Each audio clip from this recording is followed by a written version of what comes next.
तो उससे सिद्धियां आ गई इनके अंदर, और उन सिद्धियों के आधार से ये प्रभु पाक गए अपनी एक दूसरे, जैसे अगस्त ऋषि में सिद्धि थी सातों समुद्रों को पी लेना, ये कोई छोटी सिद्धि है। सातों समुद्रों को एक घूंट में ऐसे चलू भर कर और सारे सुखा दिए थे, ऐसी सिद्धि होती है आध्यात्मिक शक्ति। लेकिन ये भगवान नहीं हो सकता इन सिद्धियों से, और फिर वापस कुरला कर दिया तो सातों समुद्र भर गए। तो कहने का भाव ये है कि ये तो सिद्धि है, परमात्मा की साधना करने से थोड़ी बहुत ये बैटरी चार्ज हो जाती है, जिसे कुछ चमत्कार दिखा देते हैं। इन्वर्टर में पंखा चल पड़ा, लाइट चल पड़ी, छोटा मोटा रोशनी होगी, मोटर नहीं चला सकता इन्वर्टर जो 10 पावर हाउस पावर की। तो ये छोटे मोटे इन्वर्टर बन गए और बैटरी चार्ज हुई, फिर डिस्चार्ज कर दी, वो खत्म हो गए, पशु बन गए।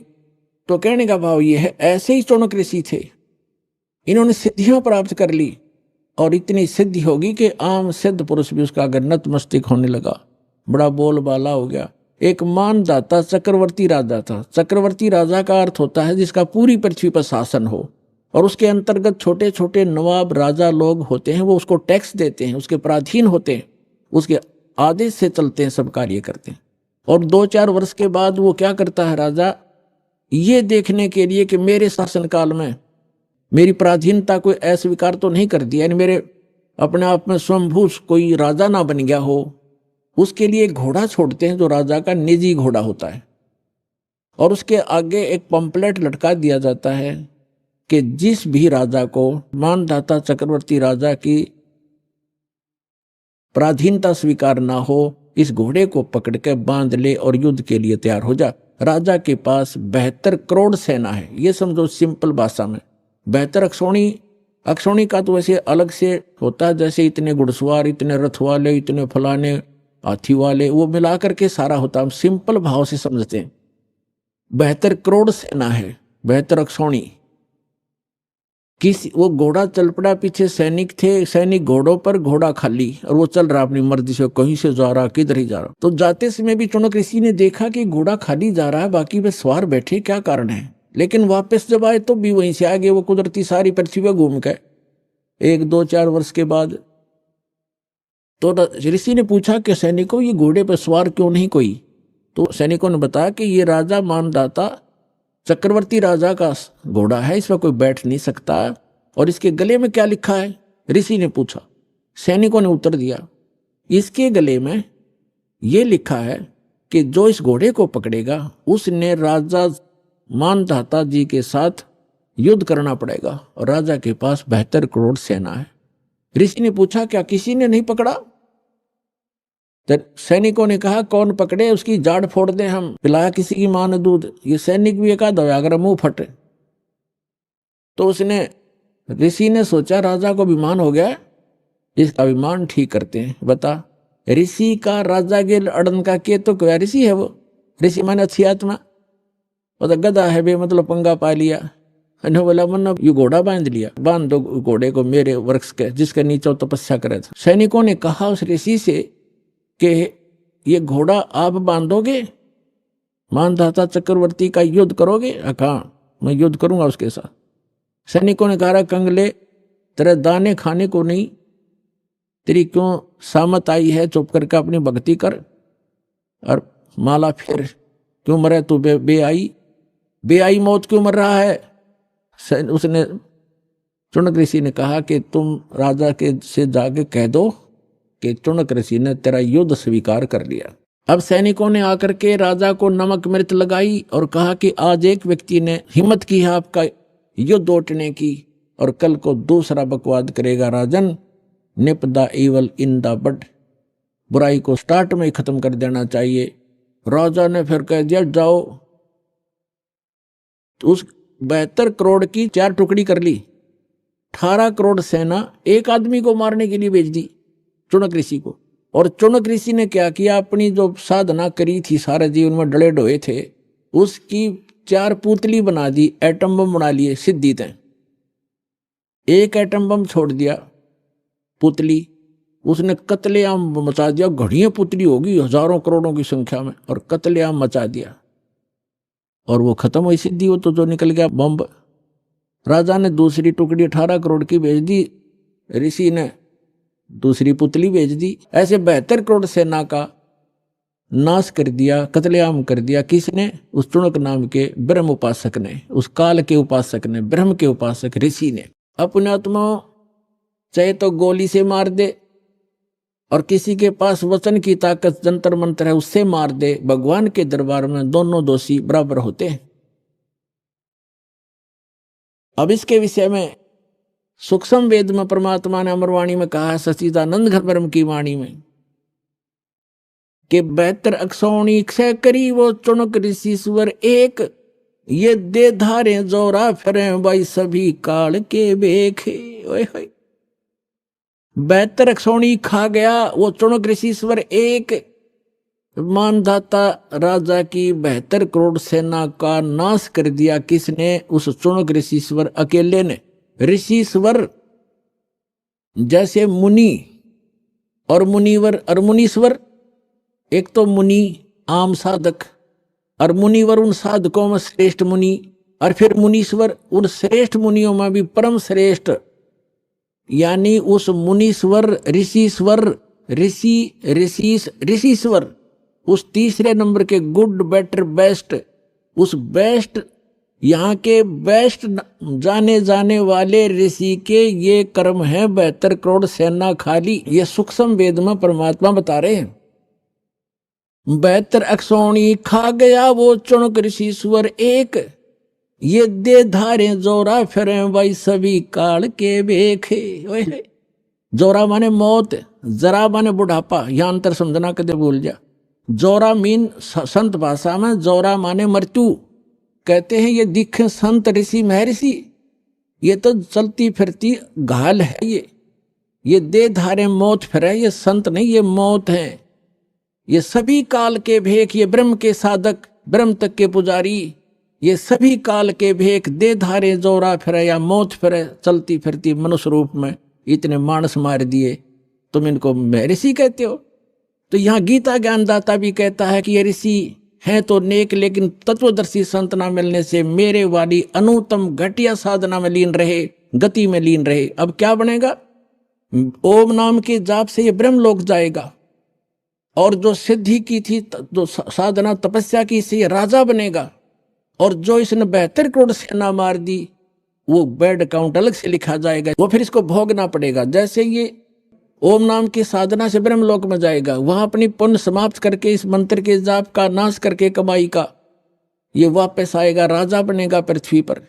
फिर खूब पाप कमाओगा। राजा शिकार करते हैं, अपने अहम के कारण दुनिया मरवा डालते हैं, कत्लेआम कर देते हैं अपने राज्य के लिए, वो पाप इसके बुरे में लिखे जाएंगे। फिर ये कुत्ता बनेगा और इसके सिर में कीड़े पड़ेंगे इस ऋषि चुणक का, और जितने सैनिक मारे थे वो गिण गिण का बदला लेंगे इसका। तो यहां कहते हैं फिर ये खाक मुक्ति हुई।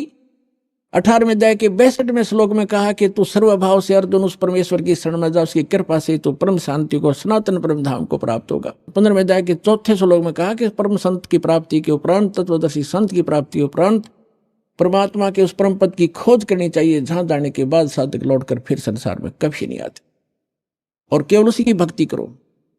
तो यहां जो ब्रह्म तक के साधक हैं, इसलिए 7वें अध्याय के 18वें श्लोक में गीता ज्ञानदाता कहता है कि ये ज्ञानी है तो अच्छी आत्मा, परमात्मा के लिए समर्पित है, लेकिन तत्वदर्शी संत ना मिलने से ये मेरे वाली अनुत्तम गति में, घटिया गति में लीन रहे। इनको वो संत नहीं मिला जिसकी साधना करके उस स्थान को प्राप्त कर लें जहां जाने के बाद साधक फिर लौटकर कभी संसार बन जाते। तो वो संत ये दास है पुण्यात्माओं। आज समझ में आ जाओ, थारा से फेर आइयो। जितना लेट आओगे उतना पछताओगे, जल्दी आओ, अपना कल्याण कराओ। बोलो सतगुरुदेव।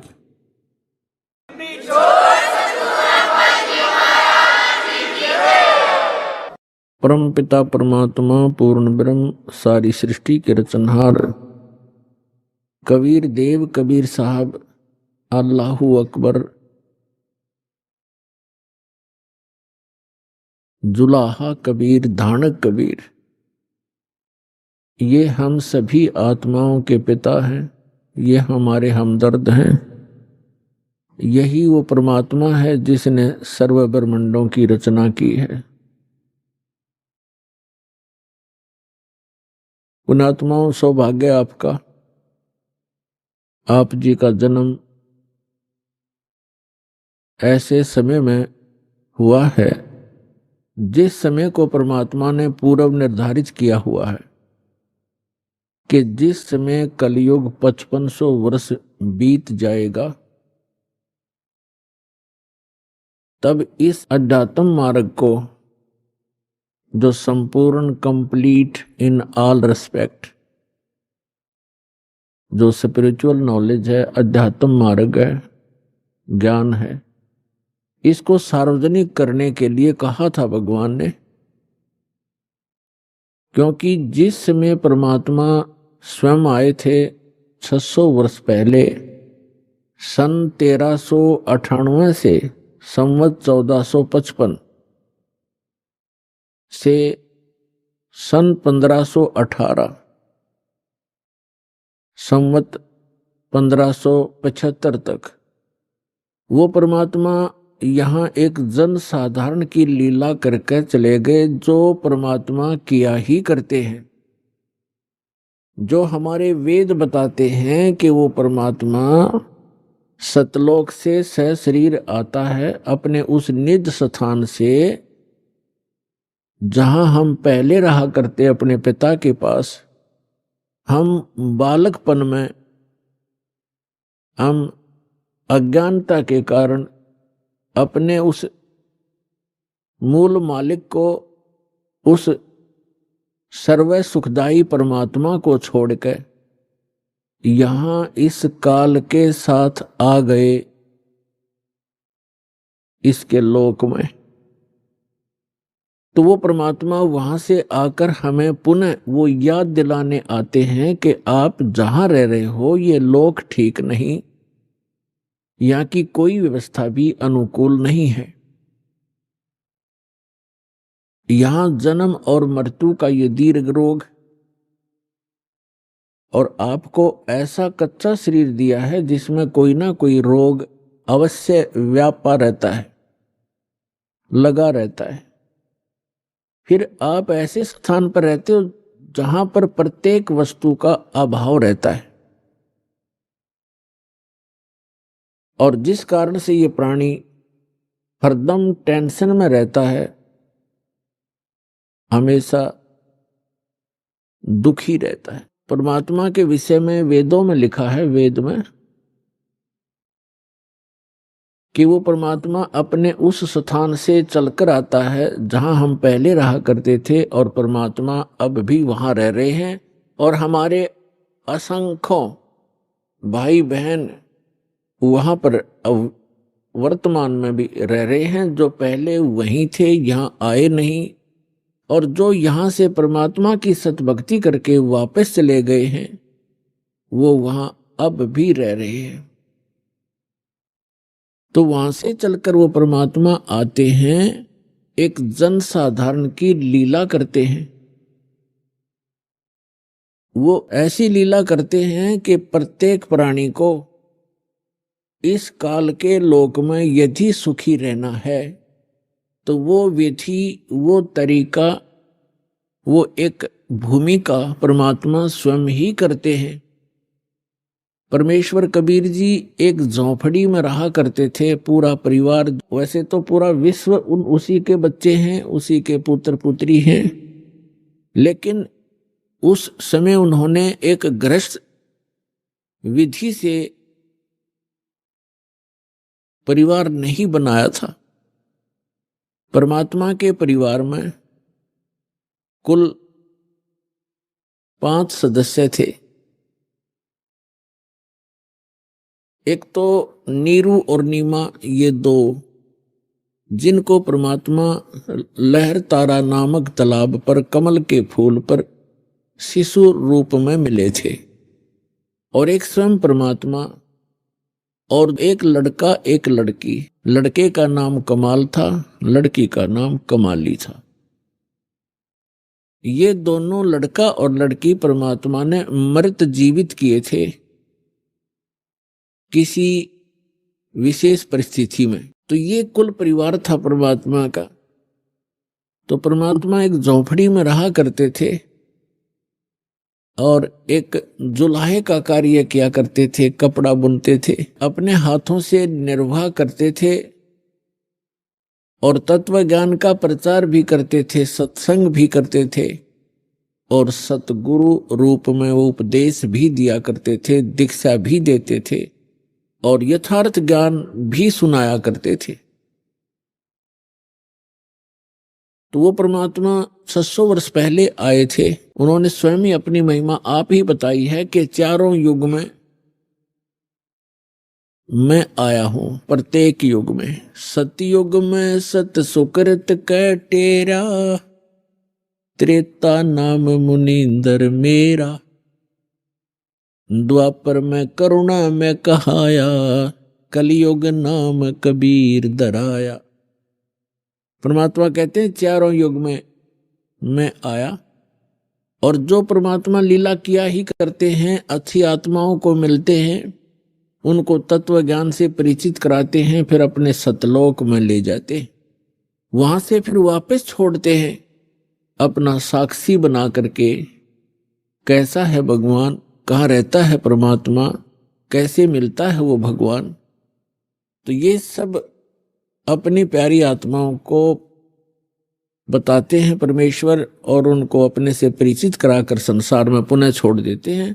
फिर वो महापुरुष उस परमात्मा की आंखों देखी महिमा सुनाया करते हैं।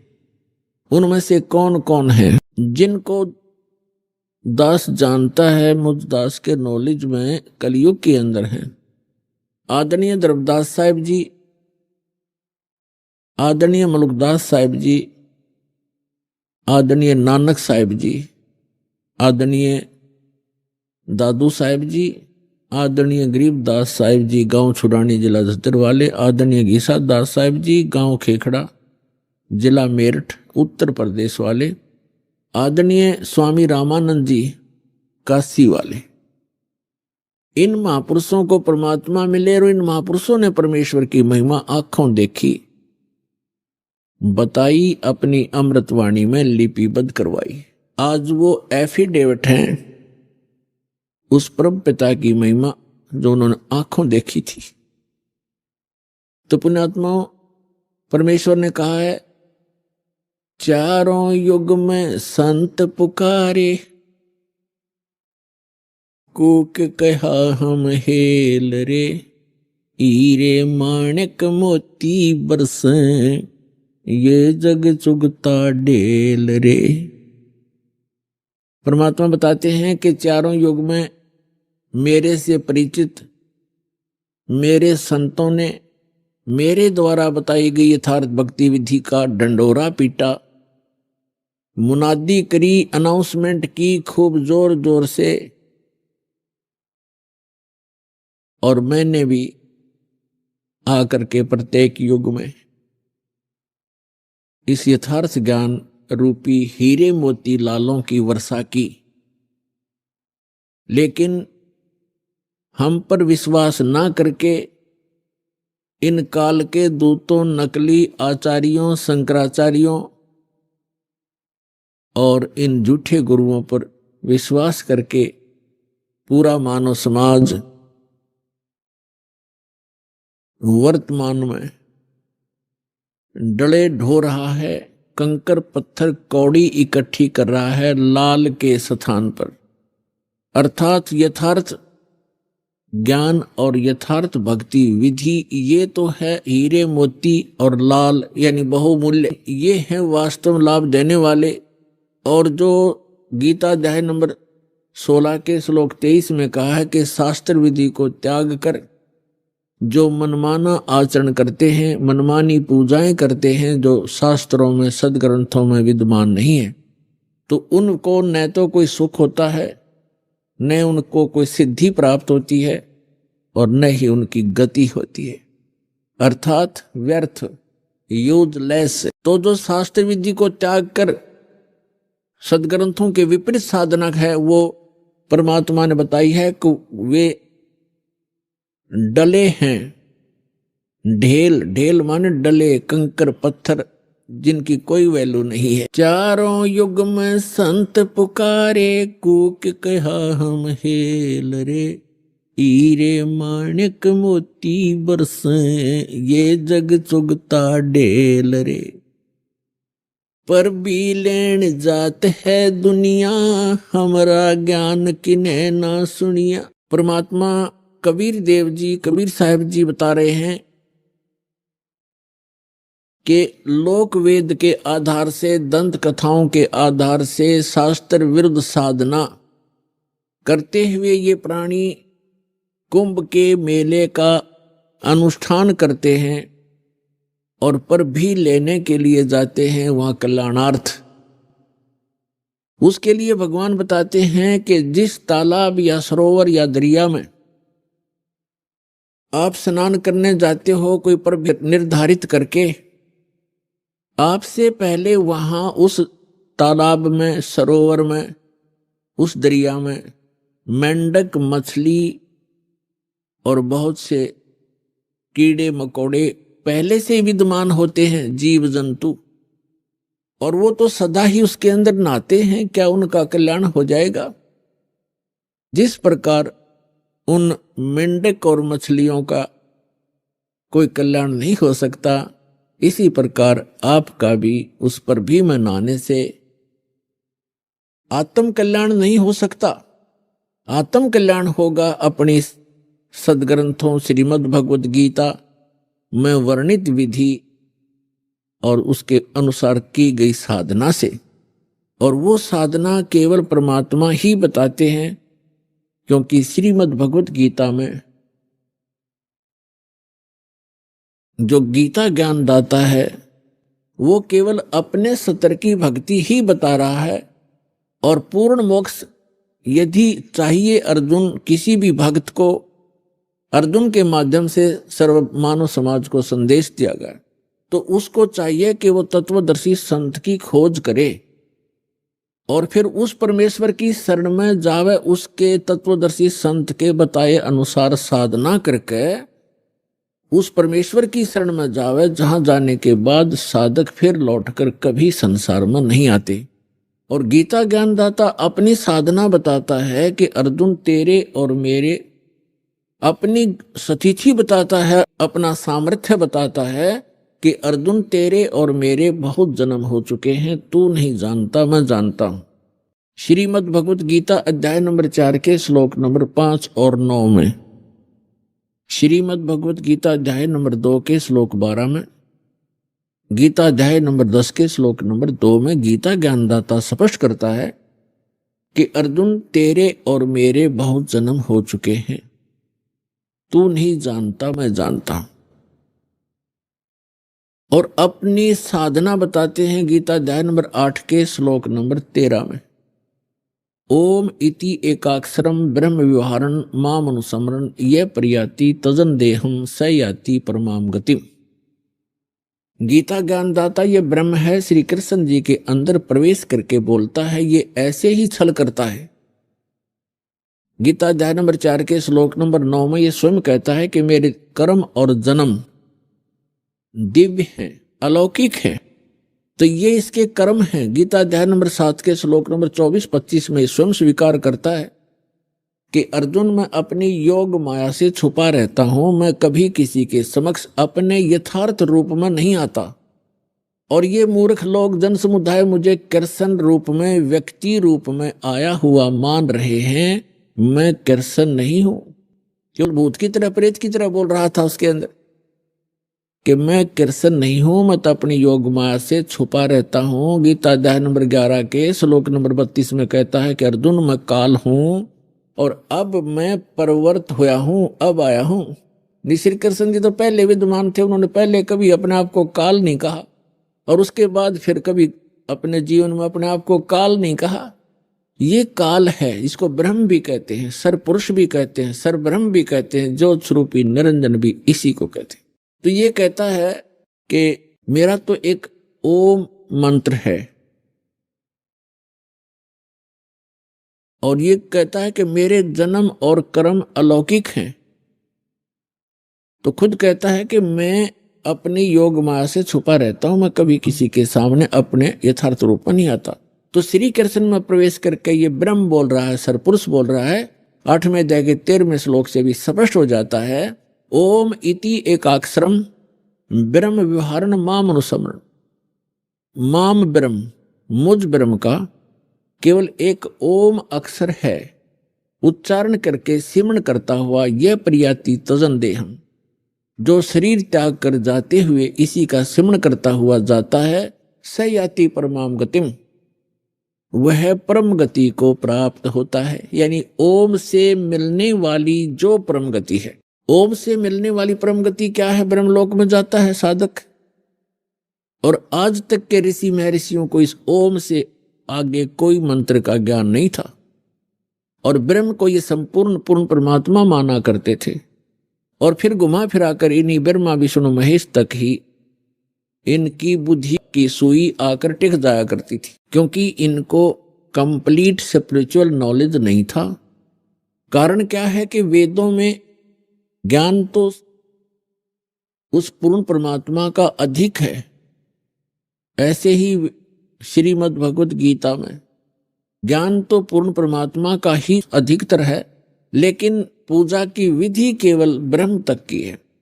और गलती से इन ऋषि महर्षियों ने सतगुरु के अभाव से इस ब्रह्म को पूर्ण परमात्मा भी कह दिया, इसी को पूर्ण ब्रह्म मान लिया ब्रह्म को, जबकि यह स्वयं स्वीकार करता है कि वो परम अक्षर ब्रह्म तो कोई और है, मुझसे भिन्न है, और उसकी साधना करने से पूर्ण मोक्ष होता है। अब प्रसंग चल रहा है, भगवान ने आकर बताया है कि पर भी लेने जात है दुनिया, हमारा ज्ञान किने ना सुनिया।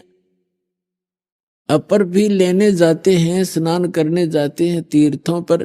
ये तीर्थ क्या हैं, ये कैसे निर्मित हुए, इसके विषय में ब्रह्म पुराण में, ब्रह्मा पुराण में बहुत विस्तृत जानकारी है, और विष्णु पुराण के अंदर भी।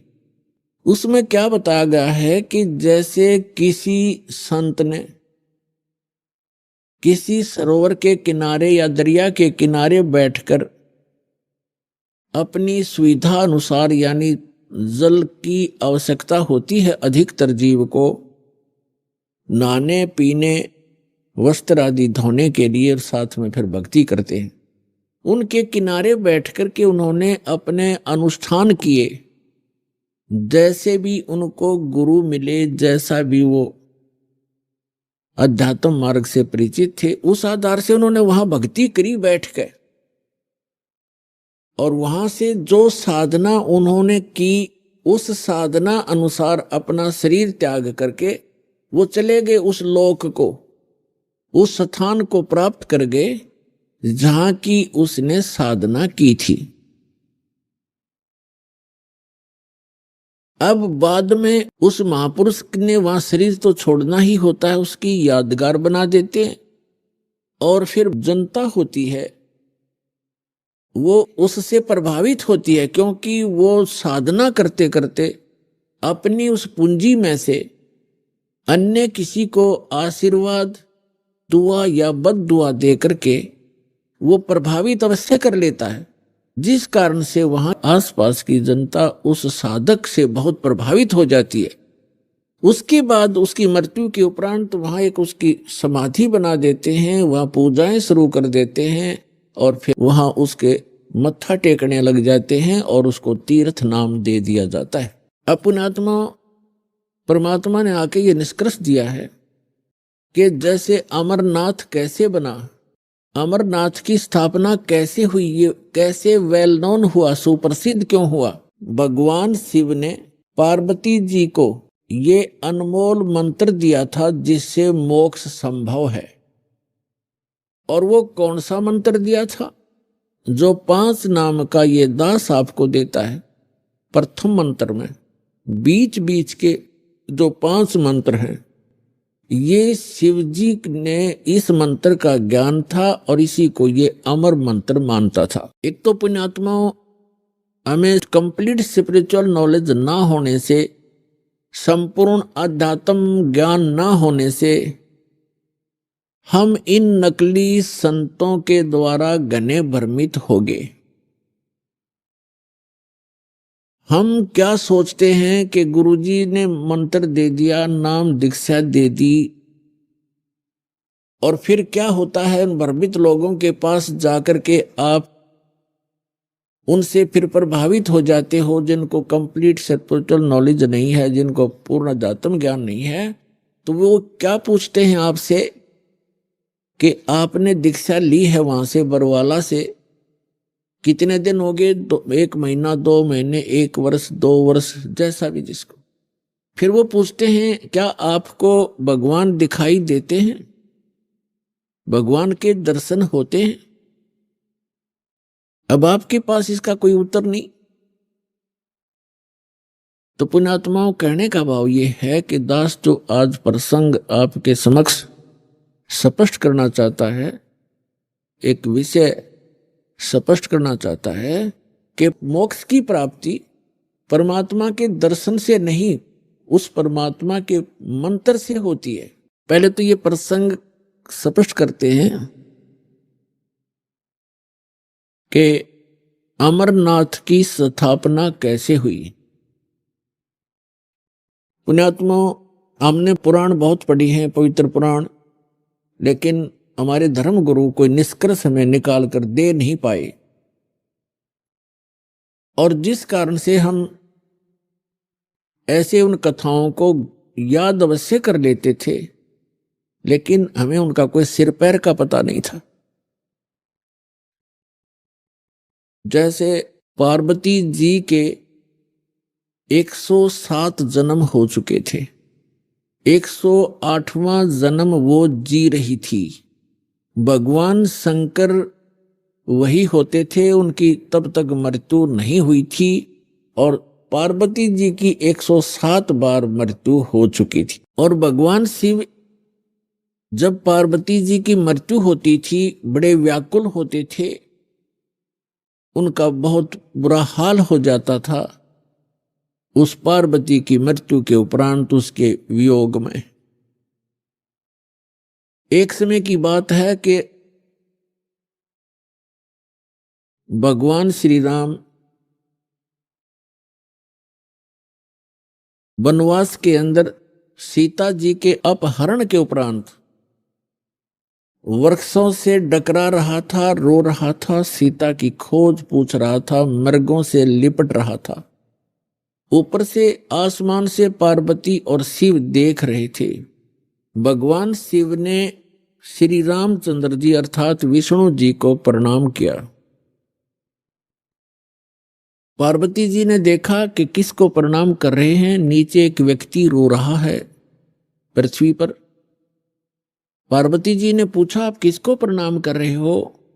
भगवान शिव ने कहा कि नीचे देखो, ये भगवान को प्रणाम कर रहा हूं। कि वो व्यक्ति रो रहा है? पार्वती ने पूछा कि हाँ, ये भगवान है, परमात्मा है। पार्वती जी कहने लगी भगवान और रो रहा है? भगवान कैसे हो सकता है जो ऐसे डकरा रहा है जनसाधारण की तरह? यानी विष्णु जी थे वो, और विष्णु जी भगवान शिव के बड़े भाई हैं। अपने बड़े भाई को वो नमस्कार कर रहे थे। पार्वती जी ने नमस्कार नहीं किया और कहा मैं इसकी परीक्षा लूंगी और सीता रूप बनाकर जाऊंगी, यदि ये मुझे पहचान लेंगे तो मैं मान लूंगी कि ये भगवान है।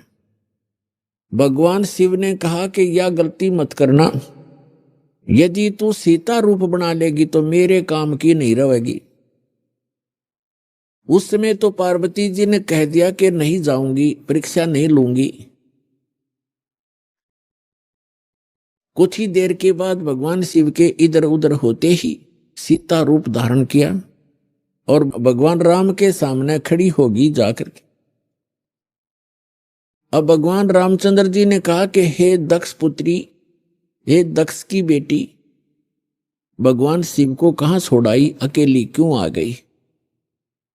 इस बात से वो इतना शर्मिंदा होगी। फिर प्रणाम किया कि भगवान शिव आपको ठीक ही प्रणाम कर रहे थे, आप तो सचमुच जानी जान हो। अब देखो पुण्यात्माओं, इस काल के जाल को समझना। श्रीमद् भगवद गीता अध्याय नंबर 7 के श्लोक नंबर 8-9 में ये गीता ज्ञानदाता काल है, ब्रह्मा विष्णु महेश का पिता है, 21 ब्रह्मांड का स्वामी है। ये कहता है कि जितने भी मेरे अंतर्गत प्राणी हैं, चाहे वो ब्रह्मा है, चाहे विष्णु है, चाहे शिव जी है, चाहे शंकर है, चाहे राम और कृष्ण है, उन्हीं के सभी जीवों की बुद्धि मेरे हाथ में है, मेरे कंट्रोल में है। इनका सब बलवानों का बल मैं हूं, सबकी बुद्धि में हूं, यानी मेरे हाथ में है। अब देखो, इस काल ने उस समय तो भगवान श्री राम की बुद्धि ऑन कर दी, जिस समय पार्वती को पहचान लिया कि सीता नहीं है तू, और उधर से अपनी पत्नी का पता नहीं उसको, उसने कौन उठा ले गया, तो खाक जानी जान था यो। तो ये सब खेल इस काल के हाथ में है। जैसे जब महाभारत का युद्ध करवाना था, उस समय अर्जुन में ताकत दे दी, एक के मारे था तीर 20 में का निकल जा था, नरसंहार करवा दिया, उसका बैड अकाउंट बनवा दिया। फिर वही अर्जुन जिस समय भगवान श्री कृष्ण जी की मृत्यु हो गई थी और सभी यादव भगवान श्री कृष्ण का पूरा कुल आपस में लड़का मर गया,